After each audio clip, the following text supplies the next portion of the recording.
आज मैं आर्टिकल्स पूछूंगी आपसे। तो मैंने जैसे बताया आपको अभी कि जो हमारा फंडामेंटल राइट 6 है उसका क्या नाम है?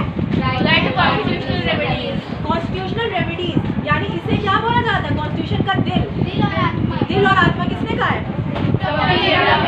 हमारा जो छठा फंडामेंटल राइट है उसका क्या नाम है? Right to constitutional remedies.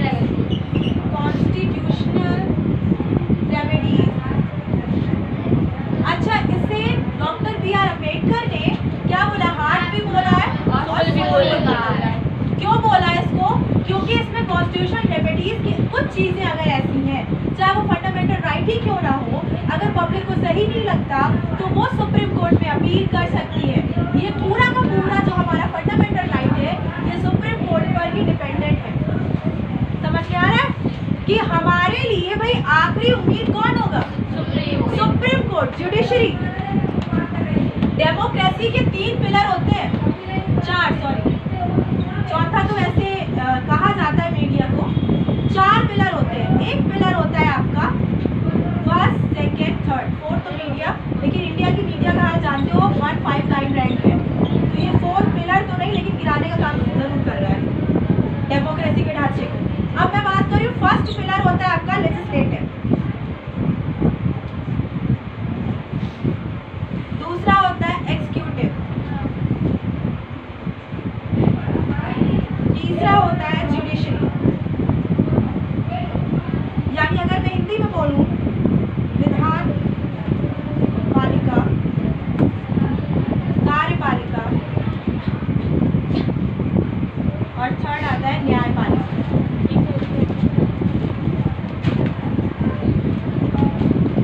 समझ में आ रहा है कितने पिलर होते हैं?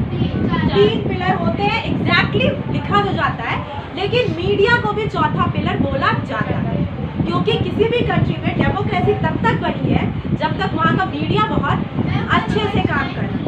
क्योंकि ये क्या हुआ? 159 लिखा मैंने, इंडिया मीडिया की रैंक है ये। इतनी बुरी कंडीशन में इंडिया का मीडिया प्रेजेंट है। अब मैं बात करती हूँ विधान पालिका में कौन आते हैं, जिनको हम चूज करके भेजते हैं। हमने तुम्हें कई बार बताया है और सबको बताया है कि प्राइम मिनिस्टर को हम चूज नहीं करते, हम एमएलए एमपी को चूज करते हैं। वो अपना जो भी, ये तो अलग बात है कि हमारे इलेक्शन जब होते हैं तो प्राइम मिनिस्टर का नाम डिक्लेयर करके इलेक्शन उनके नाम पे लड़ा जाता है, लेकिन ऐसा नहीं है। हम किसको चूज करते हैं? एमपी या एमएलए को।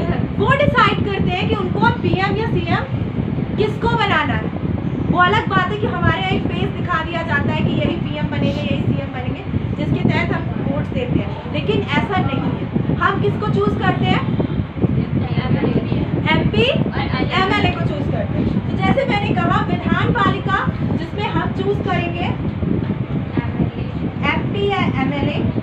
अब आते हैं एग्जीक्यूटिव। एग्जीक्यूटिव में आते हैं सीएम, पीएम, ठीक है, ये जो कार्यपालिका जो काम कर रहे हैं, समझ में आ रहा है, जिसमें ब्यूरोक्रेसी भी आती है, अफसरशाही, इसमें बड़े बड़े अफसर भी आएंगे। ठीक, अब लास्ट में आता है जुडिशरी, जिसमें आएगा सुप्रीम कोर्ट, हाई कोर्ट, जिसमें आएंगे CGI, chief justice of India. जो भी न्यायपालिका है वो आएगा थर्ड पिलर। और 4th पिलर आपका मीडिया है, आप जान रहे हो, इसमें प्रिंटिंग और इलेक्ट्रॉनिक। मीडिया कितने तरह की होती है? Printing, electronic, social. लेकिन नॉर्मली बोला जाता है 2 तरह की होती है, प्रिंटिंग मीडिया और electronic media. Printing media newspaper, electronic media जो हम न्यूज़ देखते हैं, टीवी पे आती है ना, सोशल मीडिया। और एक सोशल मीडिया तो मैं बात कर रही हूँ यहाँ पे कि देखो, अगर मैं बात करती हूँ 3 पिलर होते हैं, कौन कौन से? Legislative, executive, judiciary. हम ऐसी कंट्री में रहते हैं जहाँ क्या है? डेमोक्रेसी के 3 पिलर माने जाते हैं। पहला पिलर बोलते हैं हम विधान पालिका यानी लेजिस्लेटिव, दूसरा पिलर बोलते हैं एग्जीक्यूटिव यानी कार्यपालिका, तीसरा पिलर होता है जुडिशरी यानी न्यायपालिका, और चौथा हमारा स्तंभ या पिलर कह सकते हो मीडिया, लेकिन इंडियन मीडिया का हाल ये है कि 159 यानी 159 रैंक पे प्रेजेंट टाइम पे इंडियन मीडिया का जो हाल है बहुत बुरा है। तो चौथा पिलर तो काम कर रहा है तीनों पिलर को गिराने का। अभी मैं बात कर रही हूँ विधान पालिका में कौन आते हैं, MP ML, जिन्हें हम डायरेक्ट चूज करके भेजते हैं। एग्जीक्यूटिव में आते हैं आपके CM PM, जुडिशरी में CGI, सुप्रीम कोर्ट और समझ में आया? अगर मैं बात करूं कि अभी आपके CGI जो 10 नवंबर को रिटायर हुए हैं, हाँ, उनका नाम है DY चंद्रचूड़, जिसका फुल फॉर्म है धनंजय यशवंत चंद्रचूड़। ये 10 नवंबर को रिटायर हो गए हैं। समझ में आ रहा है? तो अब नए CGI आपके जो भी बने। अभी मैं बात कर रही हूँ कि अब जो देखो सेकंड नंबर पे होता है वही फर्स्ट नंबर पे आ जाता है, चीफ जस्टिस ऑफ इंडिया बन जाता है। तो अभी तो कह सकते हैं कि हमारे अभी रिटायरमेंट के टाइम पे कौन थे, लास्ट CGI हमारे कौन है, DY चंद्रचूड़, जो 10 नवंबर को रिटायर हो गए ऑफिशियली। इनका पूरा नाम है धनंजय यशवंत चंद्रचूड़। 10 नवंबर 2024 में बेटा 10 नवंबर 2024 में रिटायर हो गए हैं धनंजय यशवंत चंद्रचूड़, जिन्हें आप बोलते हैं DY चंद्रचूड़। ये इंडिया के क्या थे, CGI, chief justice of India. तो मैंने बोला कितने पिलर है, चार पिलर है, लेजिस्लेटिव, एग्जीक्यूटिव, जुडिशरी, मीडिया। लेकिन मैं बात कर रही हूँ कि इंडिया की कंडीशन ये है कि ये 3 पिलर इस एक पिलर पे काम कर रहे हैं कहीं ना कहीं, यानी लेजिस्लेटिव एग्जीक्यूटिव पे डिपेंडेंट है, जुडिशरी भी आजकल एग्जीक्यूटिव पे डिपेंडेंट है, मीडिया तो पूरा का पूरा एग्जीक्यूटिव पे डिपेंडेंट है। अब मैं बात करूँ लेजिस्लेटिव में आते हैं MP ML, जिनको हम चूज करके भेजते हैं। एग्जीक्यूटिव में आते हैं CM PM, जिन्हें इनडायरेक्टली ये चूज करते हैं, जिसमें ब्यूरोक्रेसी भी आती है। जुडिशरी में आते हैं आपके सुप्रीम कोर्ट, हाई कोर्ट और CGI। मीडिया का आप जान रहे हो रैंक कितनी है, 159 रैंक है। और मीडिया कितने तरह की होती है, प्रिंटिंग और इलेक्ट्रॉनिक मीडिया, सोशल मीडिया भी होती है। प्रिंटिंग मीडिया कौन सी होती है, न्यूज़पेपर, इलेक्ट्रॉनिक मीडिया जो न्यूज़ आती है। मैंने बताया कितने फंडामेंटल राइट है, 6। कौन से फंडामेंटल राइट को हार्ट और सोल कहा गया, राइट टू कॉन्स्टिट्यूशनल रेमेडीज। किसने कहा है, अच्छा, ड्राफ्टिंग कमेटी के चेयरमैन डॉक्टर BR अम्बेडकर। अच्छा, आपसे पूछा जाता है कि कौन सा दिन कॉन्स्टिट्यूशन डे के तौर पे मनाया जाता है, हाँ बताइए।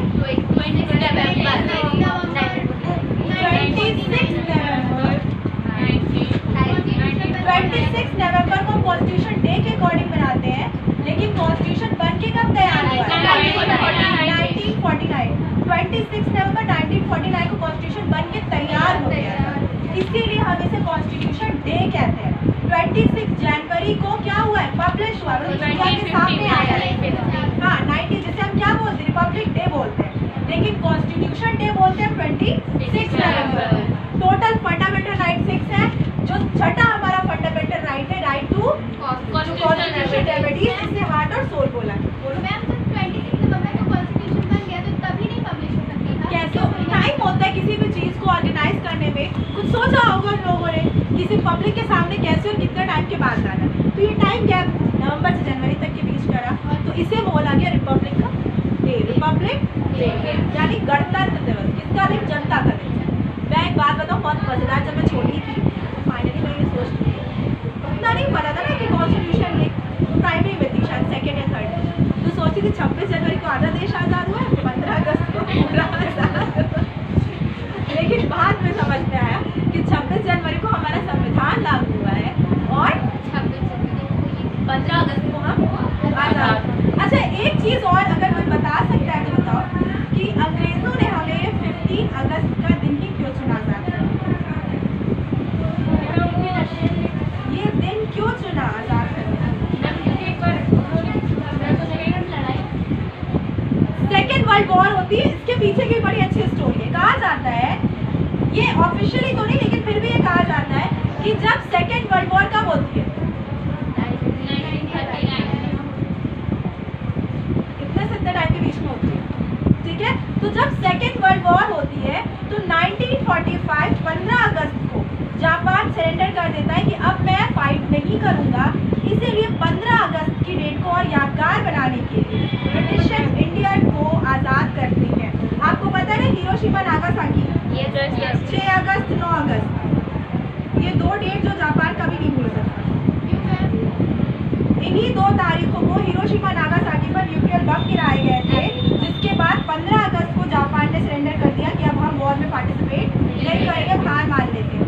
इसी दिन को यादगार बनाने के लिए 15 अगस्त 1947 को ब्रिटिशर्स ने इंडियन को आज़ाद किया, क्योंकि ये दिन काफ़ी यादगार हो जाएगा। मैम आज़ाद किया कैसे होगा?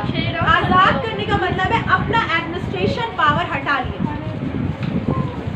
आज़ाद करना कुछ चिड़िया नहीं थी कि पिंजरा खोलना आज़ाद हो गया। अपना एडमिनिस्ट्रेशन पावर क्या कर लिया? हटा लिया। कहा भाई अब आपका ये देश है, आप इसे जैसे चलाओ, यानी कोई गवर्नेंस रूल नहीं होगा, ब्यूरोक्रेसी नहीं होगी, आपकी डेमोक्रेसी है, आपको जो करना है आप वो करिए।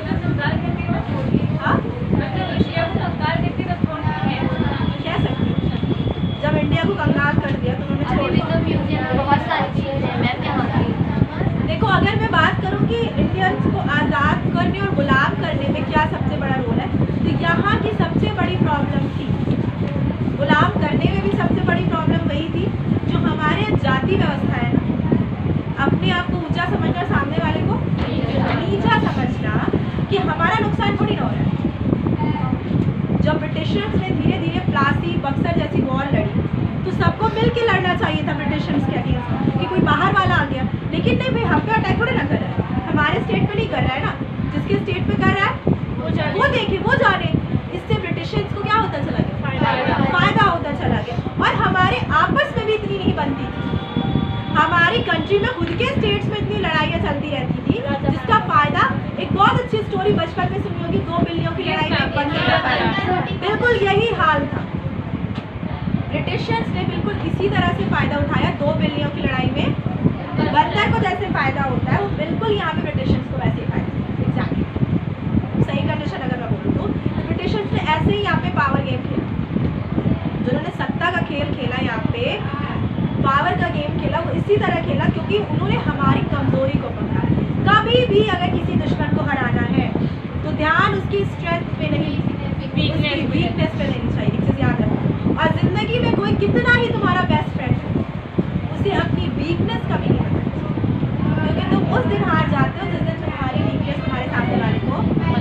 वीकनेस का मतलब है यहाँ पे क्या आप बहुत इमोशनल हो जाते हो या सेंसिटिव हो, किसी चीज़ को आपको बुरा लग जाता है, कुछ भी चीज़ है, तो आप किसी चीज़ में वीक हो, कमज़ोर हो, उसको कभी सामने वाले को नहीं बताना चाहिए, क्योंकि जिस दिन आपने उसको बता दिया, चोट हमेशा उसी पॉइंट पे वो करेगा और आपको हरा देगा। मैम थोड़ा सा निर्भया केस के बारे में हाँ, मैं बात करी तो सुप्रीम कोर्ट में जैसे मैंने कहा कि बहुत से ऐसे डिसीजन होते हैं जो सीधे सुप्रीम कोर्ट चले जाते हैं, बहुत से डिसीजन सीधे सुप्रीम कोर्ट, क्योंकि उसमें टाइम लेवल का, टाइम प्रेशर का कम होता है। और जैसे मैंने कहा कोई वैकेंसी आई, उसमें कुछ घोटाला हो गया, करप्शन, वो सीधे सुप्रीम कोर्ट पिटीशन लगा दी जाती है, याचिका लगा दी जाती है।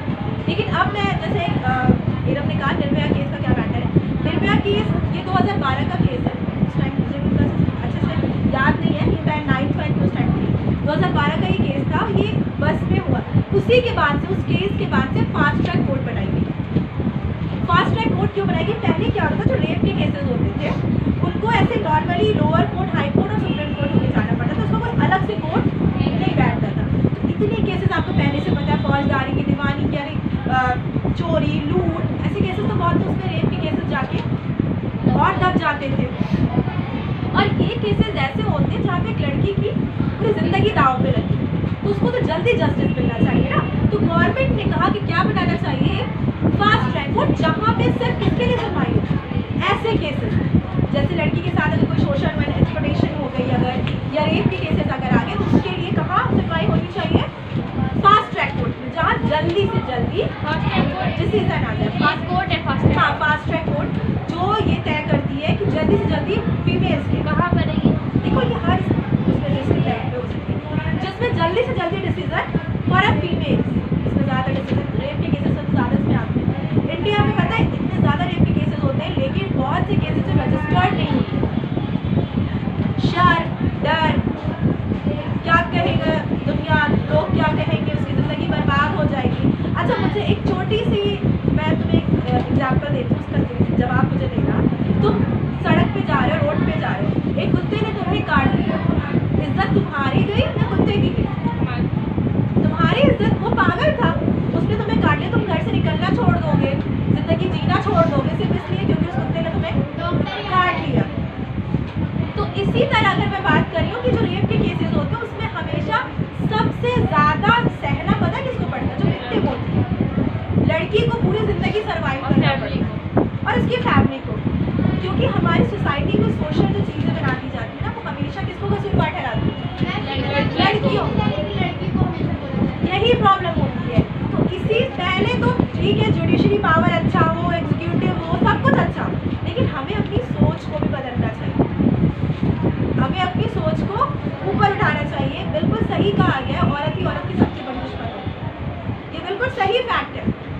अगर हम उनके लिए स्टैंड नहीं लेंगे तो फिर कोई स्टैंड नहीं लेगा। और अगर मैं बात करूँ जितनी बड़ी से बड़े विमेंस के लिए रिफॉर्म्स हुए हैं, उसमें ज़्यादातर तुम्हें नाम मैन के ही देखने को मिलेंगे। राजा राम मोहन रॉय, चाहे मैं नाम सती को जिन्होंने ख़त्म किया, लॉर्ड ब्रुक, जैसे जितने भी नाम हैं वो सारे के सारे वैसे से कुछ फीमेल्स आपको दिखेंगे। हाँ, शारदा एक्ट जैसे आया, तो ये सब कुछ हमें देखने को मिलता है। किसने काम किया? मैन ने। तो हम अपने लिए कब आवाज़ उठाएंगे? ये सबसे बड़ी प्रॉब्लम। तो पहली चीज़ कि अपने कॉन्स्टिट्यूशन को सही से समझो, अपने फंडामेंटल राइट्स को समझो। कोई अगर आपके साथ गलत करता है उस चीज़ को सोचो समझो और उसके अगेंस्ट तुरंत एक्शन।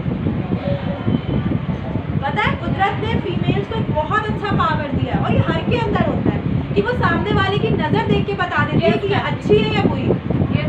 ये इंसान मुझे अच्छी नज़र से देख रहा है या, ये हर के अंदर होता है। वो बच्ची चाहे पढ़ी लिखी हो चाहे ना हो, ये उसको समझ में आ जाता है कि ये इंसान मुझे किस नज़रों से देख रहा है, अच्छी नज़रों से देख रहा है या बुरी नज़रों से देख रहा है। तो आधा डिसीजन तो आपका वही पे हो जाता है कि आपको एक्शन लेना होता है। ठीक है, तो ये चीज़ें जो है आपके अंदर जो पावर है, उस पावर को यूज करो। बेवकूफ़ों का कोई देख रहा है, आप मतलब चुप रहो, क्या है ये? अगर आप फर्स्ट टाइम चुप रहोगे तो ये चीज़ आपके साथ बार बार होती है। जैसे कहा ना, किसी को पहली बार मौका नहीं देना चाहिए। अगर आपने एक बार मौका दिया तो उसका दिल क्या होता जाता है? बढ़ता जाता है। वो सोचता है कि चलो अभी इतना किया है, अब इससे ज़्यादा करूँगा, इसे अभी तो कोई प्रॉब्लम नहीं है, इससे ज़्यादा करूँगा और पूरी नहीं पाती है। हाँ, इसी चीज़ की ये चीज़ें मैं आगे के लिए भी कह रही हूँ। फ्यूचर डाउरी के केसेस आपको क्यों देखने को मिलते हैं? लड़की को जला दिया गया, मार दिया गया, क्यों? क्योंकि स्टार्टिंग से वो सहती है। जब फर्स्ट डे उसके हस्बैंड ने उसे एक थप्पड़ मारा, उसने उसी दिन अगर एक्शन नहीं लिया तो वो लड़की एक दिन चलेगी। क्यों नहीं मार? लेकिन देखो, एक्शन का मतलब यहाँ पे मैं सीधे मार पीट की बात नहीं कह रही। आप उस चीज़ को लेके आपके लिए कोर्ट बनी, आपके लिए एक्शन जैसे बहुत टाइम लग जाता है। हाँ, आर्टिकल्स हैं आपके तहत, आपके फंडामेंटल राइट्स हैं कि गलत चीज़ें नहीं कर सकते कोई भी आपके साथ। फीमेल्स के लिए तो बहुत ज़्यादा कॉन्स्टिट्यूशन में डॉक्टर बी आर अम्बेडकर ने फीमेल्स के लिए बहुत पावर दिया। डाउरी का केसेस ऐसा, तभी तो तुम देखते हो कि कभी कभी ऐसा होता है कि कुछ केसेस लीगल भी नहीं होते, फिर भी उस पर सजा हो जाती है, मतलब वो डाउरी के केसेस होते भी नहीं। तो लेकिन ये मत करना, जो गलत है उसी चीज़ को करो, अपने पावर का गलत फायदा मत उठाओ। एक चीज़ याद रखो, अगर तुम्हारे साथ कोई गलत कर रहा है तब उसके खिलाफ एक्शन। अपने जैसे कह सकते हो ईगो को सेटिस्फाई करने के लिए बहुत सी लड़कियाँ ऐसी होती हैं जो खुद को गुस्से में चला लेती है और पूरी पूरी फैमिली को फंसा देती है। तो ऐसी बेवकूफ़ी भी नहीं करनी चाहिए। अगर आपके साथ कोई गलत, देखो ज़िंदगी एक बहुत खूबसूरत चीज़ है, बहुत मुश्किल से जीवन मिलता है जिसे कहते हैं, तो इसलिए इसे संभाल के रखो और जब तक मिला उसको अच्छे से जियो।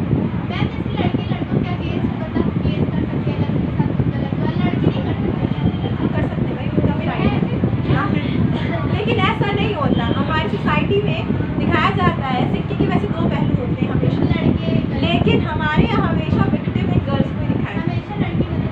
हाँ, ऐसे बहुत से केसेस ऐसे भी हैं जहाँ लड़के गलत नहीं होते, लेकिन फिर भी वो बेचारे सजा काट लेते हैं, क्योंकि एक जो सॉफ्ट कॉर्नर होता है वो फीमेल्स के लिए थोड़ा ज़्यादा होता है। चाहे वो कॉन्स्टिट्यूशन हो, चाहे वो जुडिशरी हो, वो सबके लिए थोड़ा उसमें ठीक है, अच्छी बात है यार, हमने बहुत बर्दाश्त किया। सती